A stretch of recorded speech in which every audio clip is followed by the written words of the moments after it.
Before we begin, a quiet word from me to you. This story is a historical dramatization. It is inspired by real frontier building methods used across 19th century America and Scandinavia. The names, the people, the small moments between them, these are imagined. But the cold was real. The wisdom was real. And the kind of love that builds something stubborn and stone heavy to protect a family that has always been real. Now, let me take you there. The wind came down from the high country before the snow did. That was always the warning in Coldridge Hollow. The folks who had lived in Montana territory long enough knew the sound of it. A dry, scraping wind that moved through the lodgepole pines and pulled the warmth right out of a person's coat. By the second week of September in 1879, that wind was already there. Early, mean, patient. Every family in the valley understood the same hard truth. If your cabin wasn't sealed before winter arrived, winter would finish the job for you. So the men worked, from sunrise to last light, axes ringing against the cold air, wagons groaning under fresh-cut timber, smoke rising from a dozen stovepipes as roofs went up, and chinking was packed between green logs. The whole valley smelled like sawdust and pitch and sweat. And then there was the man on the hill. His name was Magnus Halvorson, 42 years old. Norwegian by birth, by blood, by the slow, careful way he moved. He stood 6 feet tall with hands that looked like they had been carved from the same stone he worked with. Gray was already creeping into his beard. His eyes were a pale, washed-out blue, the color of ice that has been frozen and thawed too many times. Magnus did not cut timber. Day after day, he hauled bluestone blocks up the bare rise west of the settlement. One at a time, slow as patience itself. He set them in patterns no one in the valley understood, building something thick and round and windowless. From a distance it looked all wrong, like an abandoned grain silo, like a watchtower without a fort, like something that did not belong in a place where men slept in log cabins. And beside that strange stone shape there was a tent, just canvas. Cheap weathered canvas stretched over 4 poles. That was where his wife lived. Her name was Ingrid. She was 36 years old and 6 months along with child. The men in town shook their heads when they saw her. "Stone pulls heat from a body," one of them said at the trading post one evening. "Everyone knows that. Touch a frozen rock for 30 seconds in January, and you'll feel the cold climbing up your arm like a living thing." "He's not building a house," another said. "He's building a grave." But Magnus Halvorson kept stacking stone. And before I take you any further into this story, let me ask one small thing of you. If you love the kind of stories where one stubborn craftsman quietly proves an entire town wrong, if you love forgotten American frontier wisdom and the slow, patient work of people who refuse to give up, then take just a moment to subscribe to this channel. Leave a like, and stay with me to the very end. Because what happens inside that stone tower on the coldest night of 1880 will change the way you think about winter for the rest of your life. Now, back to the hill. To understand Magnus, you had to understand what he carried. Long before Coldridge Hollow, he had grown up in a fishing village on the western coast of Norway, a place called Trondelag. The wind there came off the North Atlantic and stayed for months at a stretch. He had learned the trade of stonemasonry from his uncle, a quiet man who had built byre houses, where the heat from the livestock kept the family alive through January nights. Magnus had laid masonry hearths so heavy that they kept warming a room long after midnight. He had dug root cellars beneath frozen hills. He had repaired storm shelters that had been hammered for 100 years and were still standing. And he had seen the cost of failure. He had seen cabins burn through entire wood piles before February, seen frost crawling across bedroom walls before dawn, seen families freezing quietly beside dying fires because the heat vanished faster than they could make it. That was the part the settlers in Montana did not know. But Ingrid knew, because in the winter of 1875, in a small wooden house outside Trondelag, Magnus and Ingrid had lost a son. His name had been Lars. He had been 2 years old, a small boy with his mother's hair and his father's quiet way of watching the world. He had a wooden horse that he carried everywhere by its left front leg. The cabin where they had lived had been a good cabin, solid timber, tight roof, a stove from Oslo. Magnus had built it himself with his uncle. And still on the third night of the worst storm anyone in the village had ever seen, The heat had bled out of those wooden walls faster than they could feed the fire. By dawn, the temperature inside the cabin had been close to freezing. Lars had been sleeping between his mother and the wall. Ingrid had woken at sunrise and known the way mothers know before her hand even touched his small forehead. Magnus had not built another wooden house since. He had buried his son in the village churchyard beneath a flat gray stone he had cut himself. And then somewhere deep inside the silence of his chest, he had begun to study. He read what he could find. He talked to old builders. He learned about Russian masonry stoves and Korean heated floors and the hypocaust systems that the Romans had used 2,000 years ago. He learned that there was a different way, a way that did not chase heat, a way that stored it. It took him 3 years to convince Ingrid to try again. It took him another year to save enough to leave Norway. And now in September of 1879, on a windy rise above a Montana settlement, he was finally building the house he had promised her. The house where the next child would live. The meeting at the trading post happened on a Wednesday. The whole settlement had gathered to talk about winter preparations, timber routes, shared livestock shelters, who would pass the high road before the mountain snows closed it down. The hall was warm with bodies and pipe smoke and the smell of old coffee. Magnus stood near the back, holding his hat in his hands. When his turn came, he spoke quietly. He explained what he was building, not a cabin, not a sod house, a round stone tower with walls almost 30 inches thick, a low central hearth, a horseshoe channel of trenches buried beneath the floor to carry warm air and smoke through the stones first, before letting it climb the chimney. He spoke in plain, careful English with the soft Norwegian shape still clinging to his vowels. For a few seconds, nobody said anything. Then the laughter started. A trapper in the corner muttered something about a grain silo. Another man slapped his knee. Someone in the back said the Norwegian was building a chimney without a house attached. But the loudest voice belonged to a man named Thaddeus Brookwell. Thaddeus was the village blacksmith. 38 years old, broad shoulders, heavy-beard hands that had been working metal since he was a boy in Pennsylvania. He was not a cruel man. He was a careful man, the kind of man who built things to last and who took the safety of the village personally. People listened when Thaddeus Brookwell spoke. He did not laugh. He looked instead alarmed. "I have shoed horses in barns made of stone," he said. His voice was calm and slow. "In January, those barns are colder than the snow outside. Stone does not warm a body. Stone takes from it. And worse, stone holds damp where wood breathes it out. Damp in a Montana winter kills faster than cold ever did." He paused. Then his eyes shifted to the back of the hall where Ingrid Halvorsen was standing quietly with one hand resting against her stomach. "And if your fire dies one night," Thaddeus said, "what happens to her inside that stone tower of yours?" The room went still. Magnus did not argue. He simply nodded, once set his hat back on his head, and walked outside into the cold evening wind. Ingrid followed him a moment later. Their boots made no sound on the wooden boardwalk. But not everyone in that trading post was hostile. There was a man in the back wearing an expensive coat and a clean white collar. His name was Jasper Krell. He was 50 years old, tall, narrow-faced, with a smile that never quite reached his eyes. Jasper Krell was a land merchant. He had moved to Coldridge Hollow 2 years earlier and had quietly been buying up every available parcel of ridgeline he could find. The railroad was coming. Everyone in Montana Territory knew it. And the man who owned the right pieces of ridge would be a rich man within 5 years. The rise where Magnus Halvorsen was building his tower was, by Krell's careful calculations, the most valuable piece of unclaimed land in the entire valley. He had tried to buy it. Magnus had filed his homestead papers 3 days before Krell's offer arrived. And so that evening at the trading post, Jasper Krell watched the laughter rise around the Norwegian and his pregnant wife. And he smiled. Because a man who failed in a Montana winter was a man who would sell his land cheap come spring. The next morning, Magnus began to dig. The frost line had already started hardening the ground.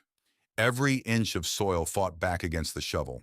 He cut down through 4 feet of stiff earth and broken shale, then began laying crushed stone into the bottom of the trench, then drainage gravel, then a thick layer of clay-lime mortar. He worked alone for most of the first week. But not entirely alone. There was a young man who had been watching from a distance for several days, a shepherd named Sylvanus Crow. 28 years old, quiet, the kind of young man people in town tended to forget about. He had grown up in Indiana and had come west to work for a wool outfit 2 valleys over. He passed Magnus's hill every morning when he moved his flock, and every evening when he brought them home. On the 5th morning, Sylvanus stopped at the bottom of the rise and watched the Norwegian dig. On the 6th morning, he climbed the hill and asked in a soft voice if Magnus needed help with the gravel. Magnus looked at him for a long moment. Then he handed him a shovel. They worked together until the sun went down. Sylvanus did not ask questions. He did not laugh. He just worked the way young men with strong backs and tired hearts often work, gratefully and without explaining why. When the light failed, he walked down the hill and did not say goodbye. But he came back the next morning, and the morning after that. Ingrid worked beside them when she could. She was strong, stronger than the men in town would ever have guessed by looking at her. Her hands were calloused from years of work in the old country. She mixed mortar by the bucket, kneeling on a folded blanket to spare her back. The wind tugged at her shawl and her hair. She rarely spoke, but every now and then, when Magnus passed her with another stone block in his arms, their eyes would meet for just a second. In that second, you could see something the rest of the valley could not. You could see a man and a woman who had already been broken once, and who had decided together that they would not be broken again. By the middle of October, the tower had risen high enough that the whole settlement could see it from the valley floor. People rode out of their way to look at it. Some of them came up the hill just to peer in at the strange round walls and the curved benches Magnus was beginning to build inside. Most of them shook their heads and went away again. A few said cruel things, a few said nothing at all. But there was one woman who came up the hill one cold afternoon and stayed. Her name was Mirabelle Whitlock. She was 34 years old, the wife of a homesteader named Ezra Whitlock, and the mother of 4 children. Mirabelle had grown up in eastern Pennsylvania, where her father had built stone hearths for wealthy families in the hill country. She knew the moment she stepped inside the unfinished tower exactly what Magnus Halvorson was trying to do. She did not say anything in front of the men, but that evening after dark she walked across the frozen ground with a basket on her arm and knocked softly on the canvas flap of Ingrid's tent. She had brought bread and a heavy wool blanket and a small jar of honey. The 2 women sat together in the lantern light for almost an hour. Mirabelle told Ingrid about her father's hearths. Ingrid told Mirabelle about Norway. They did not talk about the men. They talked instead about the small, careful things that women have always talked about: children and weather, and the way a good cup of tea can fix a heart that has been broken twice. When Mirabelle left, she squeezed Ingrid's hand at the tent flap and whispered, "He's not crazy. I want you to know that. He's just remembering something the rest of us have forgotten." Ingrid did not answer, but she held that hand for one long extra moment before letting go. 2 days later, Jasper Krell rode up the hill on a tall bay horse. He arrived just before sunset when the light was thin and the wind was rising. Magnus was setting the upper courses of the western wall. Sylvanus was below him passing stones. Ingrid was inside the half-finished tower, sweeping shale dust from the floor. Krell did not dismount. He just sat on his horse at the base of the hill and watched Magnus work for several minutes. Then he called up, his voice friendly, his smile easy. "That's a fine piece of stonework, Mr. Halvorson." Magnus did not answer. Krell raised his voice a little. "I have a proposition for you. Twice the going rate for your homestead. Cash money. You could be in California by spring." Magnus set the stone he was holding. He climbed down the ladder slowly. He walked to the edge of the rise and looked down at Krell. He said in a quiet voice, "This is my wife's home." That was all. He turned around and went back to work. Jasper Krell sat on his horse for another long moment. The smile never left his face. But his eyes had changed. They had gone flat and dark the way river ice goes, flat and dark just before it cracks. He rode back down the hill without another word. That night Magnus heard a sound outside the tower. A small sound, the shifting of a stone. He went outside with a lantern. The wind was rising. The first hard flakes of the season were drifting down through the lantern light. He walked the full circle of the tower's base and found nothing. Just the cold ground. Just his own footprints from earlier in the day. But one of the lower stones in the western wall, a stone he had set with his own hands 3 days earlier, was sitting slightly out of true. Less than half an inch. the kind of shift a man would only notice if he had laid the stone himself. He stood there in the lantern light for a long time. Then he reset the stone, packed it with fresh mortar, and went back inside the tent, where Ingrid was already sleeping. He did not tell her about the stone, not that night. The first true snow fell on the last day of October. It came down in heavy, soft flakes that turned the whole ridge white in a matter of hours. The other cabins in the valley were finished by then. Smoke rose from chimneys. Children peered out of small frosted windows. Wood piles were stacked high against north walls. Magnus's tower was almost done. The roof had gone up the week before, a low sod roof packed thick over heavy timbers, designed to resist crosswinds rather than impress anyone passing by. The chimney climbed a few feet above the sod. The narrow eastern windows were glazed and sealed. The south-facing door was hung on heavy iron hinges that Sylvanus had bargained for in town. Inside, the western stone bench curved along the wall, wide enough for sleeping. The central hearth sat low in the floor, ringed with ironstone cobbles, gathered from a dry creek bed. The shale floor was fitted tight, swept clean. That evening, while the snow was still falling, Magnus and Ingrid moved out of the tent and into the tower for the first time. They lit a small fire in the central hearth. The flames caught slowly. The wood was good and dry. Smoke curled up the chimney without a problem. Ingrid sat down on the stone bench and rested both hands on her stomach. The baby had been moving more in the last few weeks. She closed her eyes for a moment and let the warmth of the small fire reach her face. Magnus knelt beside the hearth and added a single small log. He did not say anything, but the inside of his chest, which had been wound tight for almost 4 years, loosened just a little. Outside, the snow kept falling. The wind moved across the ridge. The settlement below glowed softly in the dusk, smoke rising from a dozen chimneys, cabins working hard to hold the heat against the dark. And on the very edge of the ridge, just past the firelight, a single figure stood watching. Tall, narrow-faced, wearing an expensive coat. Jasper Krell watched the smoke rise from the tower's chimney for almost an hour. Then he turned, mounted his horse, and rode quietly back down toward town. He had a plan now. He had decided exactly what he was going to do. And as the snow filled in his hoof prints and the night closed over Coldridge Hollow, Magnus Halverson sat inside the tower he had built for his wife and his unborn child, and listened for the first time in 4 years to the sound of a fire that did not have to fight the cold alone. It was about to be tested in ways he could not yet imagine. November came in hard. The wind shifted to the north on the 3rd day of the month and stayed there. Cold pressed down on the valley like a hand. The creek that ran along the base of Magnus's hill froze in patches, first then completely. The trees stopped creaking. Everything went still and brittle. It was on the 7th night of November that the smoke turned. Magnus had built the fire down low the way he always did. A small handful of coals, a single split log of fir, glowing red around the edges. The tower was warm. Ingrid was sleeping on the stone bench, one wool blanket pulled up to her chin. The shale floor was holding heat the way Magnus had designed it to. He was sitting on a low stool, mending a leather strap by the lantern light. A gust of wind hit the ridge. Then another. The flue, which had been drawing clean and straight all evening, hesitated. The fire pulled inward. A small cloud of smoke puffed out of the hearth opening and curled up toward the roof. Magnus stood up immediately. Another gust hit, bigger this time. The whole upper chimney shuddered. And then in one terrible moment, the entire chamber filled with smoke. Thick, bitter, swirling smoke. Hot ash spilled across the shale floor.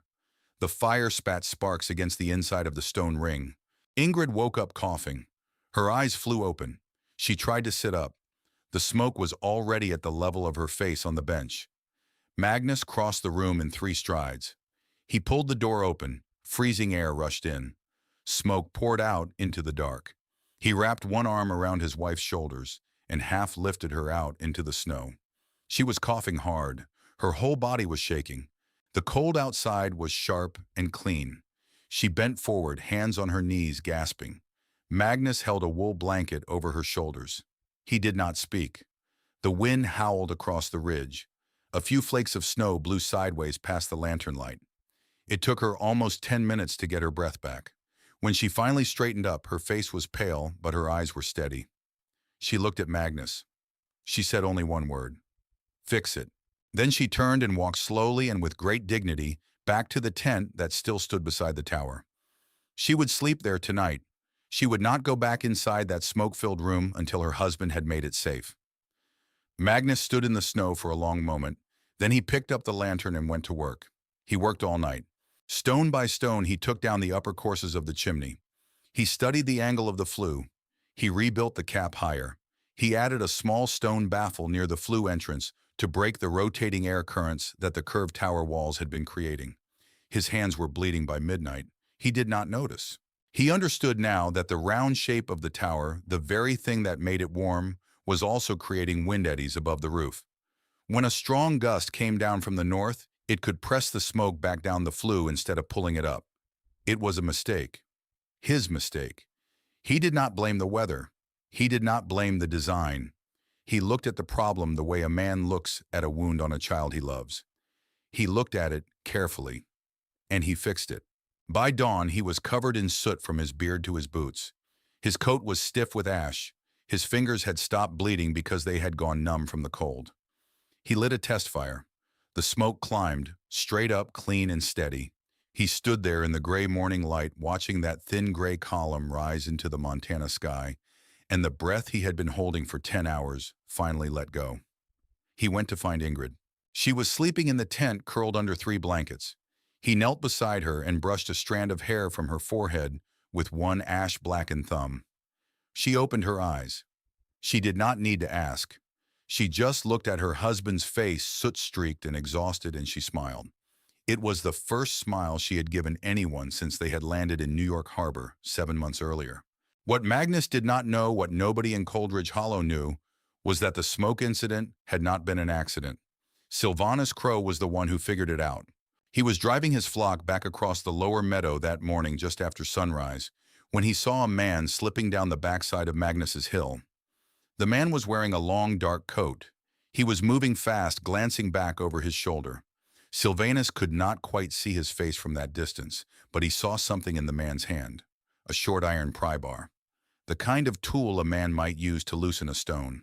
Sylvanus stood very still in the cold morning light and watched the man disappear into the trees at the bottom of the ridge. Then he climbed up to Magnus's tower. He did not say anything at first. He just walked a slow circle around the base of the structure. And there on the north side at the bottom of the chimney, where it met the roof line, he found it.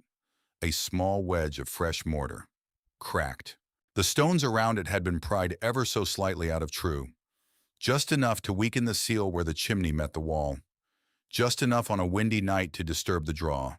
Just enough to fill a tower with smoke and force a pregnant woman out into the cold.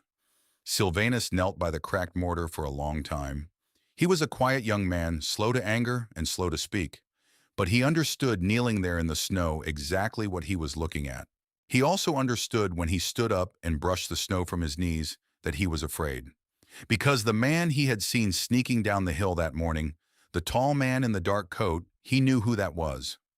Everyone in Coldridge Hollow knew Jasper Krell. And Sylvanus Crow was 28 years old with no family, no land of his own, and only the wool outfit's contract to live on. Krell could ruin him with a single word in the wrong ear. So Sylvanus did the thing that haunted him for weeks afterward. He said nothing. He climbed back down the hill, gathered his flock, and went on with his day. He did not tell Magnus. Not yet. Take a moment, if you would, to sit with that for just a second. Because we have all been Sylvanus Crow at some point in our lives. We have all seen something wrong and stayed silent because the cost of speaking felt too high. There is no shame in telling that truth. The only question in the end is whether we find our voice before it is too late. If this story is reaching you so far, drop a comment with the word stone so I know you are still with me. Because the next part of this story is where everything changes. Now, back to the cold. By the first week of December, an early thaw cracked the floor. It came in the way frontier weather sometimes did, a sudden warm wind from the southwest, just for 2 days, just enough to soften the frozen ground beneath the tower. The shift was small, but it was enough.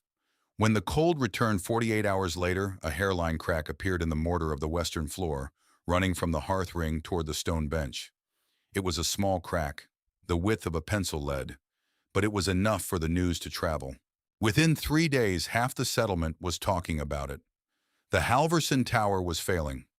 The Norwegian stone walls were sweating, just like Thaddeus Brookwell had warned them at the meeting, just like everyone with sense had said all along. Magnus heard the talk. He did not respond to it. He simply went to work tearing up a section of his own shale floor. Sylvanus came up to help. The two of them worked for 3 days in the bitter cold, replacing drainage stone, widening the airflow gap beneath the floor, increasing the distance between the heated trench and the western sleeping bench so that no moisture could condense too close to the warm surface stone. It was hard, slow freezing work, and it cost them 3 full days they did not really have. On the third evening, Magnus sat alone beside the unfinished section of floor. His hands were stiff with cold. Cold mortar had dried in the creases of his palms. The lantern beside him guttered in a draft. For the first time since leaving Norway, doubt found him. Not doubt about the tower. The tower was sound. He knew it was sound. Doubt about himself. Doubt that he could keep her safe, that he could keep them safe. The fear that he had built once in another country, in another life, a house that he believed was strong enough, and it had not been. He sat in the lantern light and stared at his own bleeding hands. Ingrid came in quietly. She did not say anything. She did not need to. She just walked across the unfinished floor and sat down on the cold shale beside him, and she put her head on his shoulder and she waited. He did not weep. He had not wept in 4 years. But the breath went out of him slowly, and after a long while he laid his head against the top of hers, and the two of them sat in the lantern light together while the wind howled across the ridge above their tower. She said, after maybe 10 minutes, the only thing she said all evening, "You are not going to lose this one." He closed his eyes. He believed her. The Whitlock family was already losing their fight. Ezra Whitlock had built a fine cabin. He had cut the logs himself. He had chinked the gaps with mud and moss. He had stacked a generous woodpile against the north wall. By every measure that a Montana homesteader could be judged, Ezra had done it right. But by the middle of December, his cabin was already losing the battle. The fire in his iron stove burned almost continuously. The woodpile was shrinking faster than he had ever seen a woodpile shrink. Frost was creeping along the inside of the north wall every morning. Water left in a bucket beside the stove was frozen by sunrise, and his youngest son was sick. The boy's name was Eliab. He was 3 years old. He had a slight persistent cough that had started in late November and would not go away. By the middle of December, it had become something worse. The child's breath was wet and shallow. He slept too much during the day and woke crying in the night. Mirabelle held him by the stove for hours, wrapped in every blanket she owned, and still he shivered. Ezra Whitlock did not say much. He just split more wood. He stood outside his cabin every evening after dark, swinging the axe in the lantern light until his hands cracked and bled. He never complained. He never asked anyone for help. He was a proud man, the kind of proud you can only find in a man who has built his own roof. But Mirabelle saw the truth. She saw her son growing weaker. She saw the woodpile shrinking. She saw the cold winning.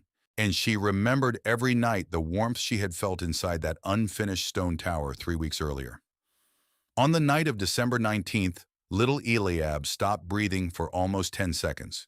He started again. He coughed. He cried. He fell back into a thin, fevered sleep on his mother's lap. But Mirabelle Whitlock did not sleep at all that night. At 2 o'clock in the morning, she wrapped her son in 2 wool blankets, put her own heavy coat over both of them, and walked out of her cabin into the snow. She did not tell Ezra.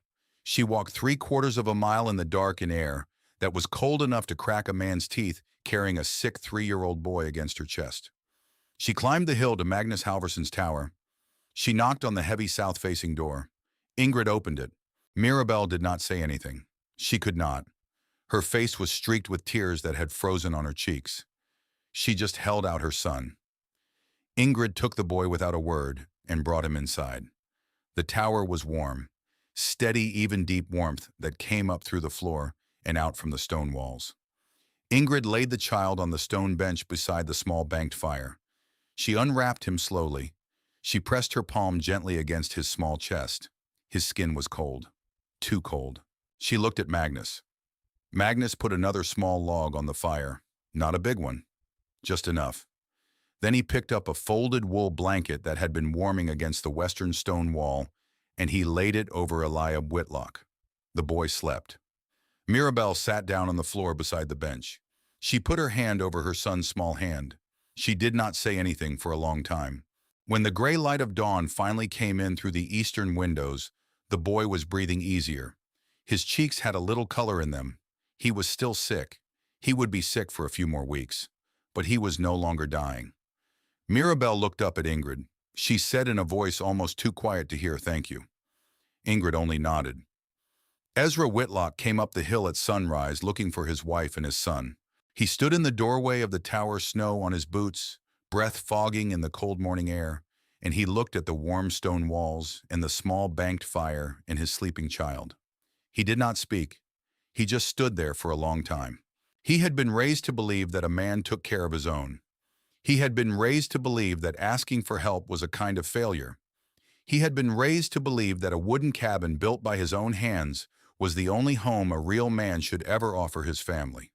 And his 3-year-old son had almost died. The pride in Ezra Whitlock did not break that morning, but it cracked. Just a hairline. The kind of crack that, given enough time, would let the cold in. Christmas came and went. By the first week of January 1880, the temperature in Coldridge Hollow had dropped below 10 degrees below zero and stayed there. The woodpiles that had looked enormous in October were now alarmingly small.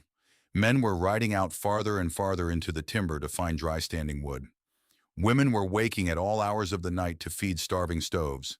Children were sleeping in their parents' beds because their own rooms were too cold. And the tower on the hill kept burning small fires. 20 pounds of wood a day, maybe 25, while the cabins below were burning 60, 70, 80 pounds and still losing the fight. Jasper Krell saw the smoke from the tower and made his next move.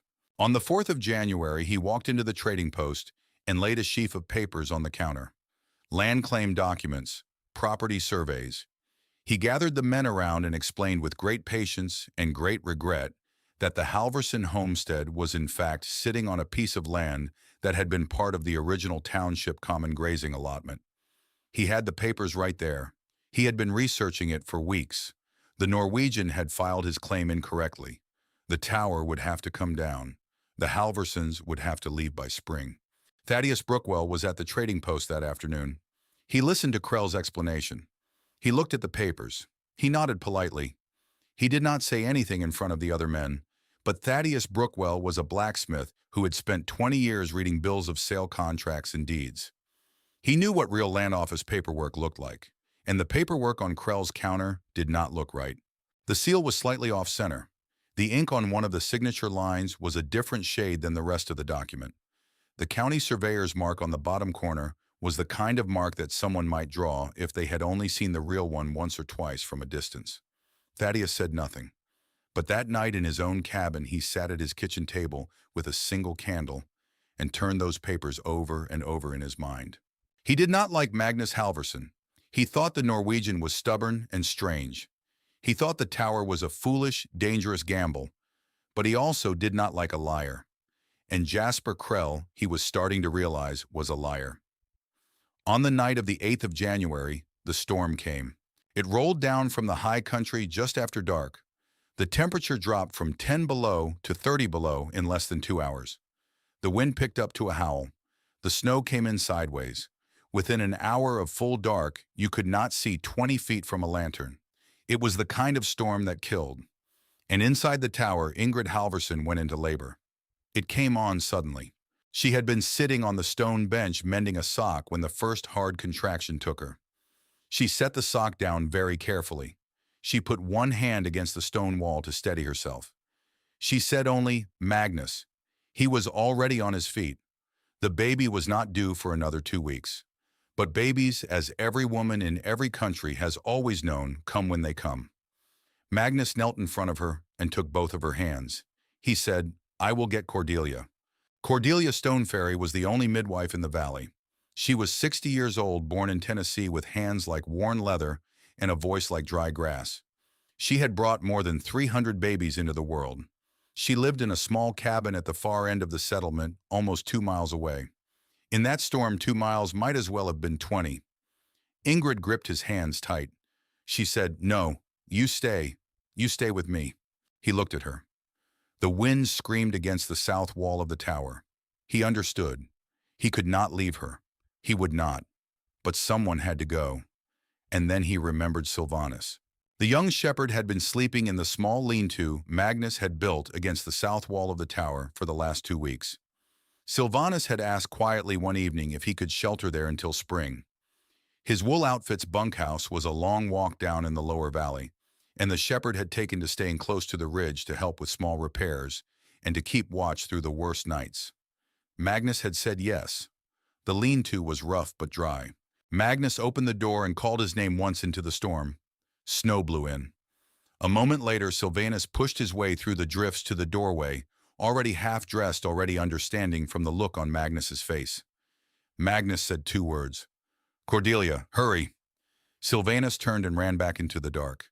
He did not have a horse. He did not have a sled. He had only his own 2 legs and a wool scarf wrapped twice around his face. He ran down the hill in snow up to his knees. He ran across the frozen creek. He ran past the dark windows of the lower cabins. He fell twice. He got up twice. He found Cordelia Stoneferry's cabin almost an hour later. She was already awake. She had heard the wind change and had been sitting up by her own fire, waiting for whatever the night would bring her. When Sylvanus pounded on her door, half-frozen, gasping, she did not ask questions. She put on her boots and her coat and her midwife's bag, and she followed him out into the storm. It took them another hour to climb back up the hill. By the time they reached the tower, Cordelia's breath was rattling in her old chest.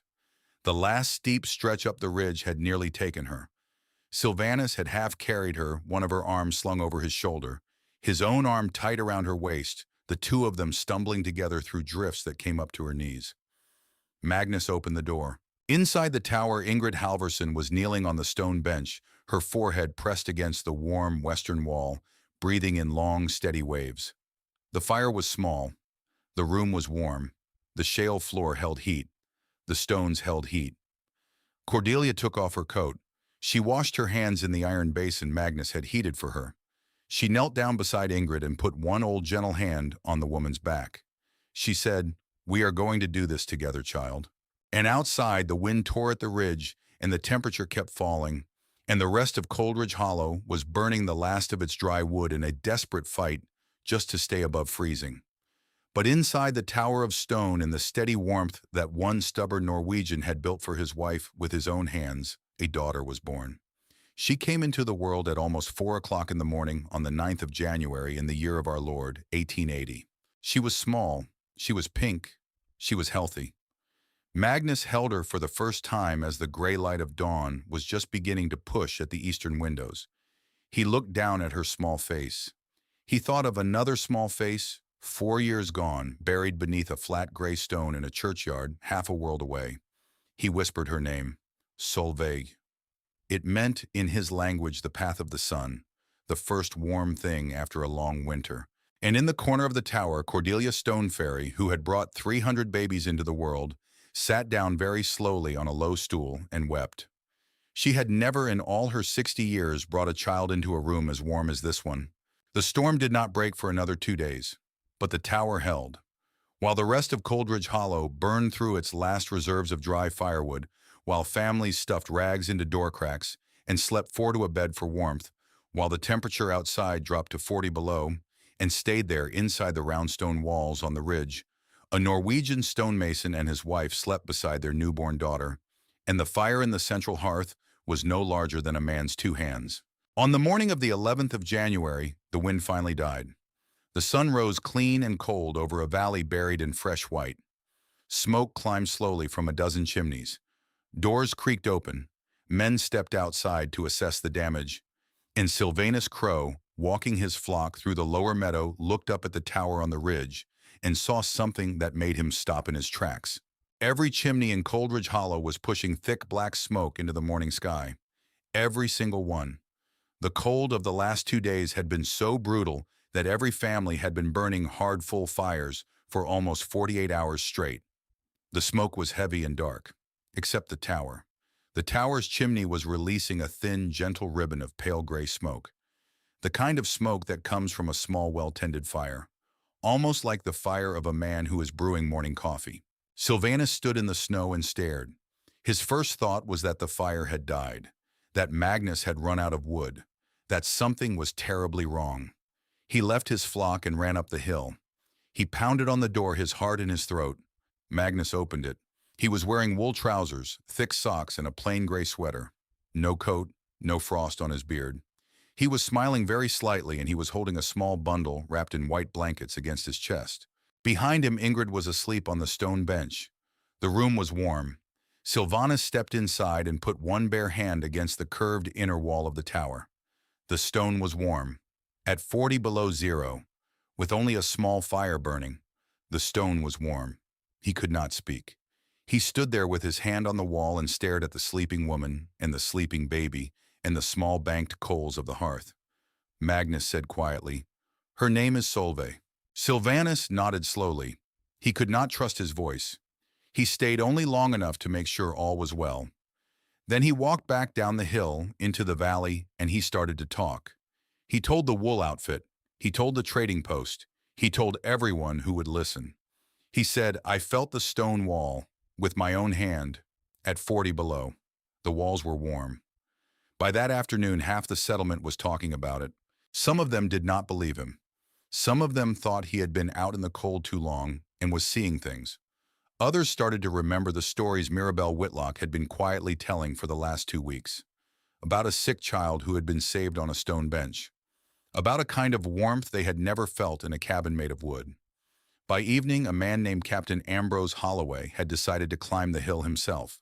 Captain Holloway was 55 years old. He had served as a quartermaster in the Union Army during the war. He had spent 15 years after the war managing fuel supplies and winter logistics for Army outposts across the Western Territories. He trusted numbers. He distrusted opinions. He carried that evening a mercury thermometer wrapped in oilcloth, a small notebook bound in leather, and a pencil stub. Magnus opened the door and stepped aside. Captain Holloway stepped into the tower. He took off his hat. He took off his gloves. He stood for a full minute with both palms held in the warm air, the way a man warms his hands beside a stove. Then he looked at his thermometer. He stared at it for a long moment. He shook it. He waited. He looked at it again. 68 degrees. Outside, the air was 38 below zero, a difference of 106 degrees, with a fire smaller than a campfire. He did not say anything. He simply made a careful note in his book. Then he asked Magnus's permission to come back the next morning and measure every cabin in the valley. Magnus nodded. He said, "Measure them all." The next day, Captain Holloway walked from cabin to cabin with his thermometer and his notebook. Ezra Whitlock's cabin, which had been burning a full fire for 2 days, was 42 degrees. Thaddeus Brookwell's blacksmith cabin, the best-built cabin in the settlement, was 51 degrees. Jasper Krell's house, the largest in town, was 48 degrees. Magnus Halverson's tower, with a fire burning roughly 1/4 of the size, was 68 degrees. That evening, the trading post hall filled up like it had not filled up since the meeting in September. Captain Holloway stood at the front. He opened his notebook. He read the numbers slowly, one cabin at a time. He did not editorialize. He did not interpret. He just read what his thermometer had told him. The room was completely silent. Thaddeus Brookwell sat in the front row. He stared at the floor while Captain Holloway read. Mirabelle Whitlock stood in the back with little Eliab on her hip. The boy was healthy now. His cheeks were pink. He had not coughed once in 3 days. And Jasper Krell sat in the side row, his face very still, his hands folded carefully on his lap.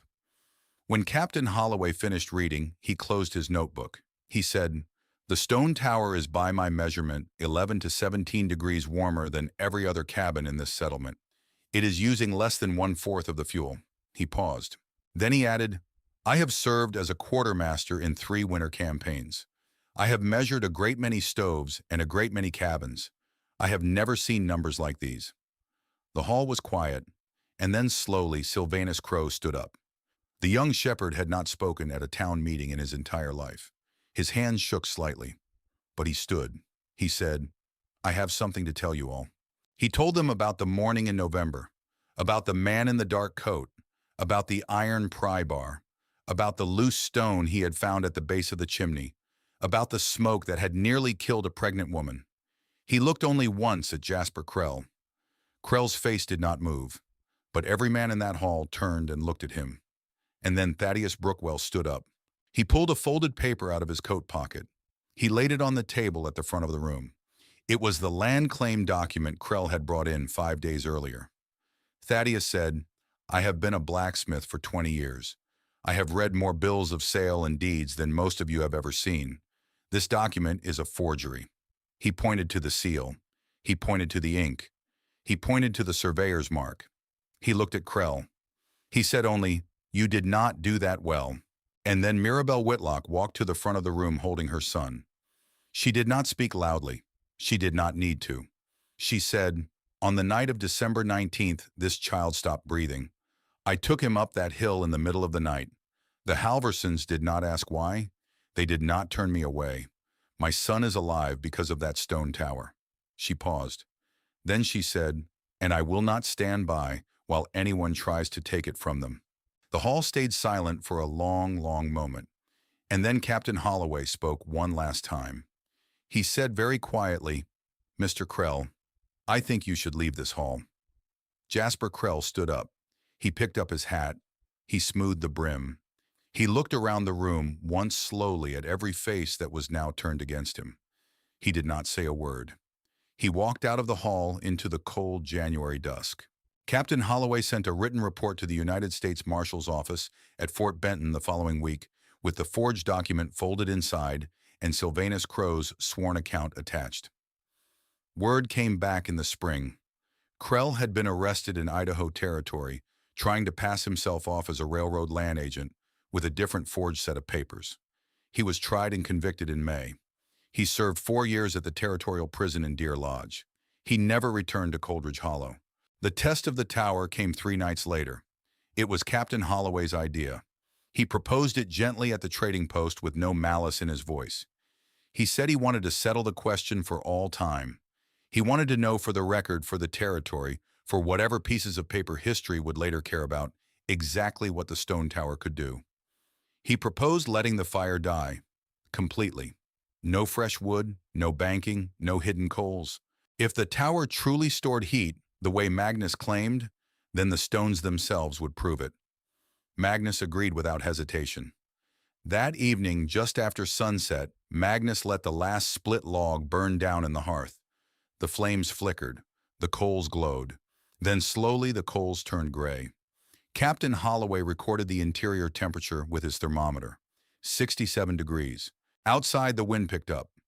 The thermometer on the north wall read 45 below zero. It was by any measure one of the coldest nights of one of the coldest winters Montana Territory had ever seen. Magnus and Ingrid and tiny Solveig lay down on the stone bench together, wrapped in heavy wool blankets. Captain Holloway sat in a wooden chair near the door with his notebook on his lap, and he stayed awake to take readings every hour. The first hour, 66 degrees. The second hour, 65. The fourth hour, 63. The wind screamed outside. The cold pressed against the stone walls. But the tower released its heat slowly, carefully, the way a good loaf of bread releases its warmth long after it has come out of the oven. By midnight, the temperature inside was 58 degrees. By 3 in the morning, 52. Little Solveig slept against her mother's chest. Ingrid slept with her arm around her child.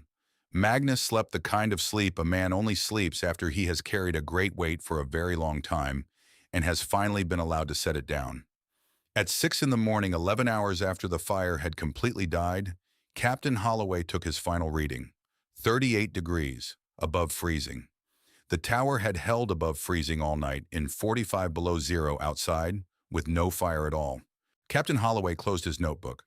He sat in his chair for a long time as the gray dawn came through the eastern windows. When he finally spoke, his voice was very quiet. He said only, "The material has answered for itself." The next morning, Thaddeus Brookwell climbed the hill alone. He did not bring anyone with him. He did not announce his visit. He just walked up through the fresh snow as the morning sun was rising over the eastern range, and he knocked once on the heavy south-facing door. Magnus opened it. The two men looked at each other for a long moment. Thaddeus took off his hat. He said, "I was wrong." He paused. He looked at the warm stone wall to his left. He looked at the small banked fire in the hearth. He looked at the curve of the stone bench where Ingrid was sitting with the baby in her arms. He said, "I have been thinking like a blacksmith my whole life. I thought the fire made the heat, but this place, it keeps the heat. It holds it. It gives it back." He looked at Magnus. He said, "Will you teach me?" Magnus did not answer for a long moment. Then he stepped aside and let Thaddeus Brookwell come inside. He did not say a single word about the laughter at the meeting in September. He did not say a single word about being called a fool, a grave builder, a maker of grain silos. He just brought the man to the hearth. He showed him how the channels ran beneath the floor. He showed him how the ironstone cobbles had been chosen. He showed him how the curve of the bench had been calculated to catch and hold the radiant heat from the stones. Thaddeus listened. He asked careful questions. He took notes with a pencil stub. When he left late in the afternoon, he stopped at the door and turned back. He said, "Magnus, I owe you an apology for September." Magnus shook his head just once. He said, "You spoke from what you knew. That is not a sin." Thaddeus held his gaze for a moment. Then he went down the hill. The changes started slowly. That spring, when the snow finally melted in April, Thaddeus Brookwell rebuilt the area around his stove, using layered fieldstone and dense mortar. The improvement was immediate. By the following winter, he was burning a quarter less wood and waking only once a night. Ezra Whitlock added a thick stone wall along the north side of his cabin before the next freeze. He never quite apologized to Mirabel for the night he had let Eliab sleep in a cold room. But he sat with her on the porch in the long summer evenings, and he watched their son play in the yard, and the two of them began slowly to speak again. Sylvanus Crow began carrying heated stones wrapped in canvas when he took his flock out into the high country. The shepherds in the next valley learned the trick from him. Within 5 years, it had spread across half of Montana. Cordelia Stoneferry, the old midwife from Tennessee, told the story of Solveig Halvorson's birth in every cabin she ever entered for the rest of her life. She told it the way old women tell the stories that mean the most to them, slowly and with a small smile and with her hands folded in her lap. And little Solveig grew. She grew quiet like her father. She grew strong like her mother. She grew up in a round stone house on a Montana ridge, and she never once in her whole childhood woke up cold.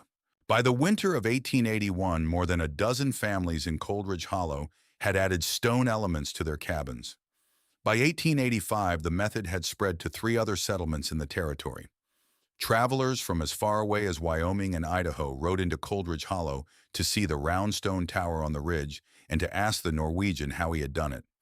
He always told them the same thing. He said, "I did not invent this. The Russians knew it. The Koreans knew it. The Romans knew it. I only remembered." The method in the end came to be called the Halvorson Tower System. The name spread across the territory in freight reports and ranching journals.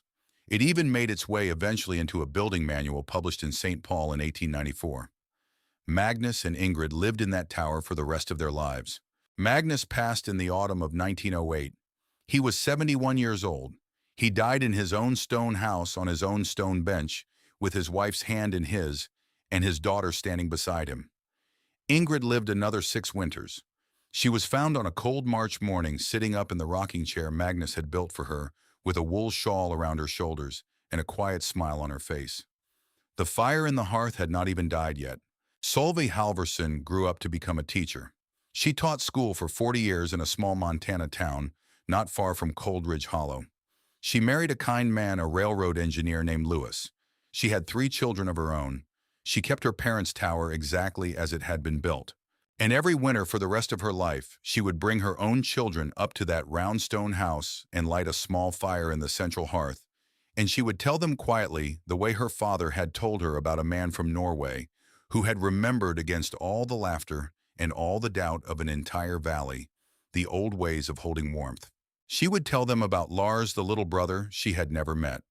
She would tell them about a small wooden horse that had once been carried everywhere by its left front leg, and she would press her palm against the warm stone wall, and she would say, "This is what your grandfather built so that I could live.